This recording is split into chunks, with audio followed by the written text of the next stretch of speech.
Welcome to the Benchwarmers second and final 2020 NBA mock draft.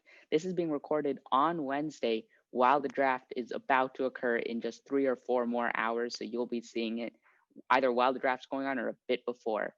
So um, this is updated with the most recent draft trades. Each teams have just had at least 2 or 3 days of trading players past the moratorium, which started on Monday. And we're going to go through the lottery once more. You can see our first video. It'll be linked in the description. You can see what the changes from then to now. So the way which we're going to be doing it is each of us going to be representing every third team in the lottery. So Rohan will start with the first and the fourth. Then I will be doing the second and the fifth and so on and so forth. And Andy will be doing the third and the sixth and so on and so forth. So Rohan, take it away with the first pick. Okay, so at number one overall, the Timberwolves have the pick. But the thing is, there is no consensus number one overall pick because there are a lot of good players. And also, the Timberwolves don't really have any top player that specifically fits their lineup very well. So I think the Timberwolves should select Anthony Edwards at shooting guard, since I think he's probably the best fit out of what's available, even though he's not that great of a fit. He's a very talented shooter, and I think he'll play very well with the Timberwolves. That's a great pick. So we're going to be moving on to the number 2 pick, which is currently owned by the Golden State Warriors. Now, this pick has a very good chance of being traded on draft night, as the Warriors are in win now mode. Just because their stars were injured last year, they had a terrible record and ended up with the number 2 pick. But now they likely will use this pick to either trade down and get some assets like veterans, or trade this along with a player like Andrew Wiggins or Draymond Green for a megastar.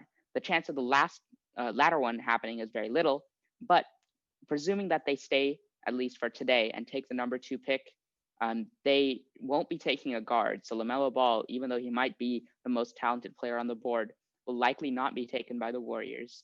It won't be a small forward or power forward, as they're investing $25+ million at each position at the moment with Andrew Wiggins and Draymond Green. So it likely will be a center.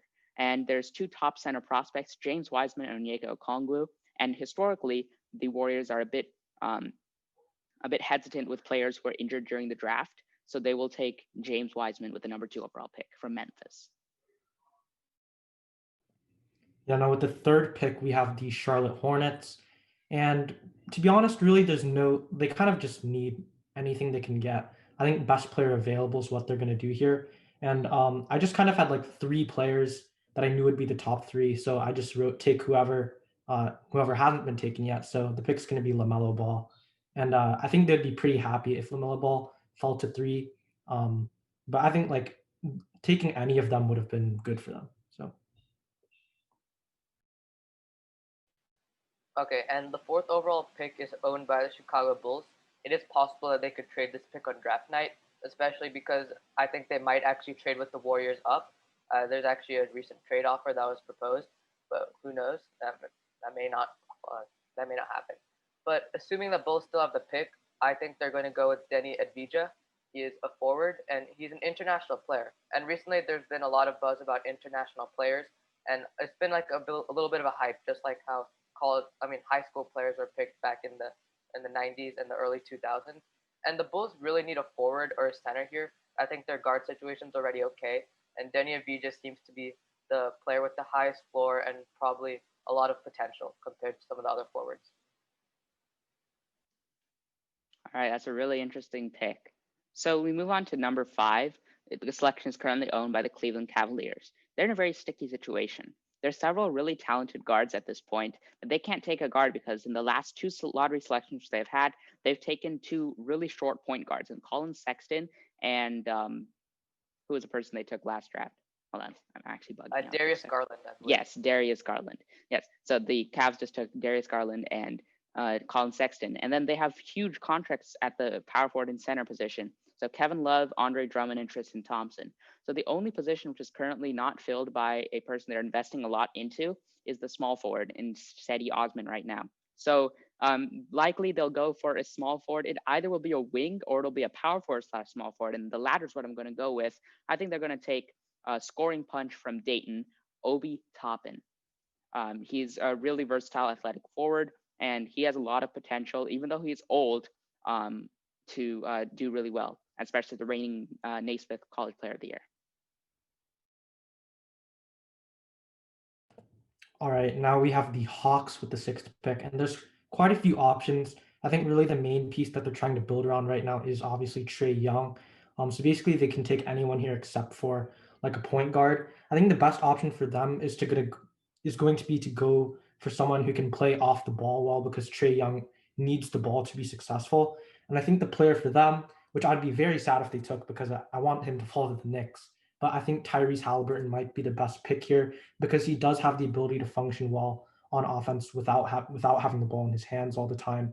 So I think that they'll probably go with, I'm not sure if they will, but I think that'd probably be the best pick for them.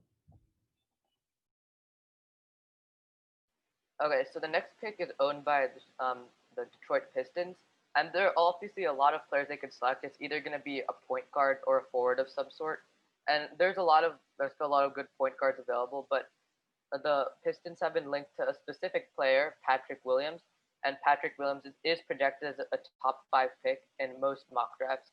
So I think he is there's a really big case for why the Pistons would select him because he's such a great player, and the Pistons have been linked to him because they've been reportedly talking to him, and some people within the Pistons organization have reportedly expressed interest. So that's why I think they're going to go with Patrick Williams.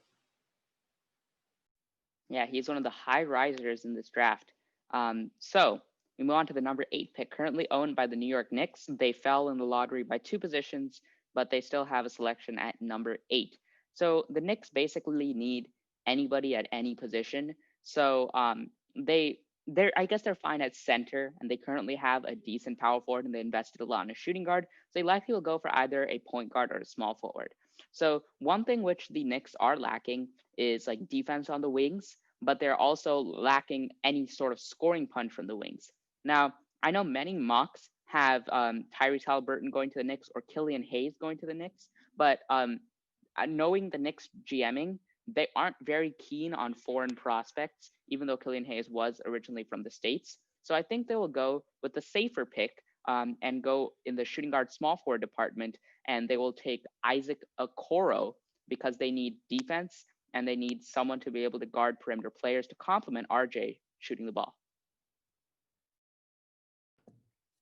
All right, yeah, that's definitely a little bit unexpected. But now we have the Wizards at 9, and obviously they have Bradley Beal and John Wall. So the guard position isn't probably the main path for them. But I think they're going to go with the center here, or maybe a power forward. But I think the best player available for them would be Onyeka Okongwu. Defense has really just been a struggle for them, and I feel like Okongwu is one of the best defensive players in the draft, especially at a position that they do need right now. So I think that's a pretty easy pick for them.